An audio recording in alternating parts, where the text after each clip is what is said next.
Blue Beetles over here this entire time. When the war ends.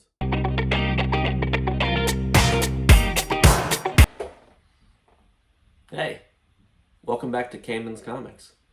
I've just finished Anomaly 7, so I thought I'd reward myself by reading some Golden Age Superman. What's that? You say you never heard of the Golden Age? You never heard of the Golden Age? Listen, I've got time. Let's talk about the Golden Age. But in order to do that, we need to go back. Before internets, before the phone, before computers, before color TV. Before time started. Wait, it's too far back. All right, bring it back. All right, to set the stage, we're in the 30s. The Great Depression happened in 1929. Everybody's poor. It's awful. It's bread lines. It's Hoover Towns. Also, to set the scene, Hitler has power. Hitler's taken over. He's in Nazi Germany. Things aren't looking so great.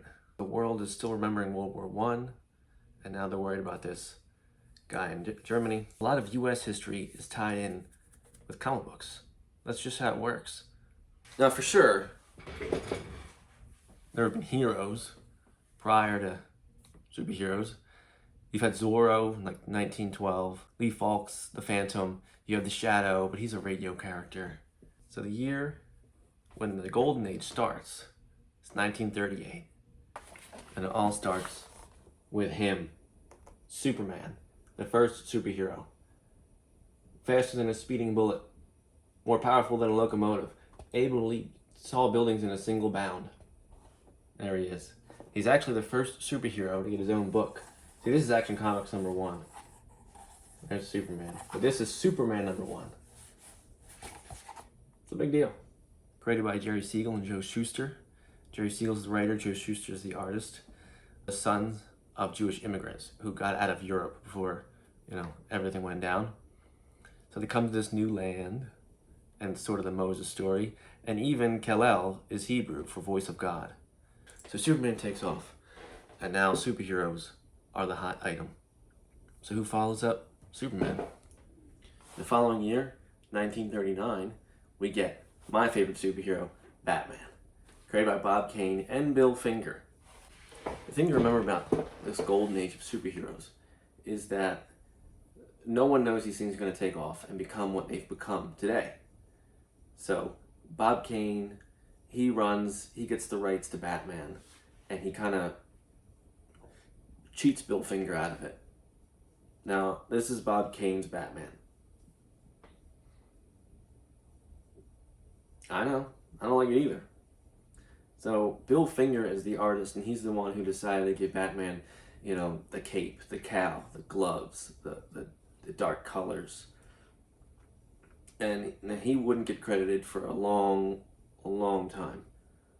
In the 2016 Batman vs. Superman, Dawn of Justice, no matter how you feel about it, it is the first movie where Bill Finger is credited. Batman, created by Bob Kane with Bill Finger. Now, why do Batman and Superman wear their underwear on the outside? In the 30s, you go to the circus. You see the trapeze artists, you see the lion tamer, you see the strongman. The strongman comes out, and he wears tights, and he has a modesty belt over those tights. So when he bends down to pick up large weight, if his tights rip, you can't tell. Now, children don't know that. Children only see, hey, the strongman wears underwear over his pants. They see that, and that's what they identify strength. So when Superman wears it, when Batman wears it, that's an indicator that these guys are strong.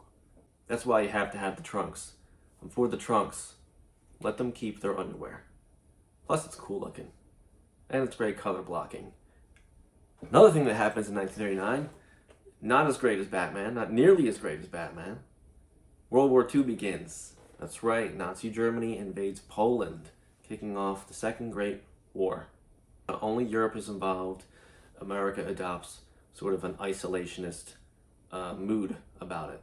They don't want to get involved.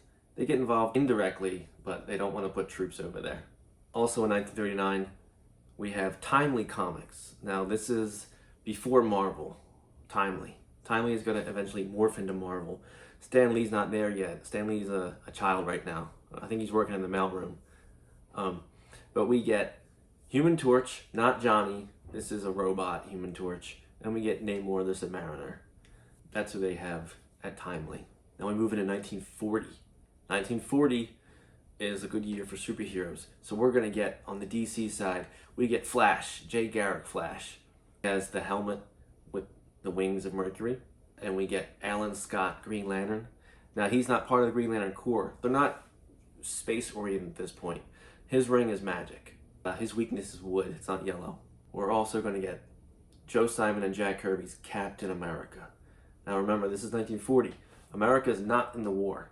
But Jack Kirby, he hates Nazis. So the first issue of Captain America, we've got Cap socking Hitler right in the jaw. A beautiful image. And the story is that a lot of people, a lot of Nazi sympathizers were not happy about this, and they called the office and said, send Jack Kirby out.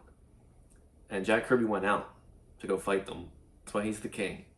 We also get Captain Marvel. Now, not the Captain Marvel that you're thinking of. Not Carol Danvers. So it's Shazam Captain Marvel. Now, he's part of Wiz Comics, but he takes off as well. Moving out of 1940 into 1941, we get Wonder Woman. That's right, created by William Moulton Marston, who also invented the lie detector test, and also H.G. Peter, the artist. In the real world, in 1941, as we all know, the date that will live in infamy, Pearl Harbor is attacked December 1941, and that pulls the U.S. into World War II. December 8th, 1941 is when we enter the war, day after. So now, we're in it. So what this does is that everyone is now focused on the war effort. Everyone's a little bit afraid of what's going to happen. And so superhero comics surge because we're all looking for heroes, and every hero joins the war effort. So a lot of superheroes. Superman is fighting Nazis. Wonder Woman's fighting Nazis. Batman's fighting Nazi sympathizers or secret agents, you know. And that is, it really drives the comic books, specifically the superhero comic book. That's going to go for the entire war. World War II ends in 1945. Victory in Europe is in April, and the victory in the Pacific is in August. So what happens at the end of the war in August? The U.S., we drop the nuclear bomb on Hiroshima and Nagasaki, which, one, it sets off the atomic age, and two, it ends the war. So when the war ends, I don't know, my Blue Beetle's over here this entire time. When the war ends, superhero comic books decline. You know, everyone has kind of moved on, and nobody really wants to read superheroes anymore. So what becomes popular? Western comics become popular, sci-fi, romance. Another thing that ends superhero comic books is in 1954, a psychologist writes a book called Seduction of the Innocent, written by Douglas Wortham, who is a crumb bum. As a comic book fan, this guy's a crumb bum, all right? So he writes that comic books are bad for kids. He says they promote criminality, they promote deviance, and he pretty much puts all the blame on comic books, which I was born in 88. I've heard this before. It's blank is bad for kids. Video games bad for kids, comic books bad for kids, blah, blah, blah. But people buy into that. And what happens is they create the Comics Code Authority. So the Comics Code Authority is now kind of a censorship board that's going to oversee comic books. And they're going to say what you can and cannot have in comic books. So you can't show crime in a good light. You can't show any sympathy for criminals. And there's some other stuff that isn't written down, but they enforce. For example, there's a famous story of EC Comics trying to publish a story about a black astronaut.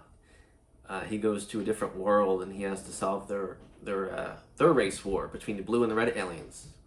And at the end of the comic, you find out that this astronaut's black. and they were like, "Oh, you can't publish that." And they made up a reason why, but we all know the reason why. Guys, racism. I will say that's one of the downsides of the Golden Age.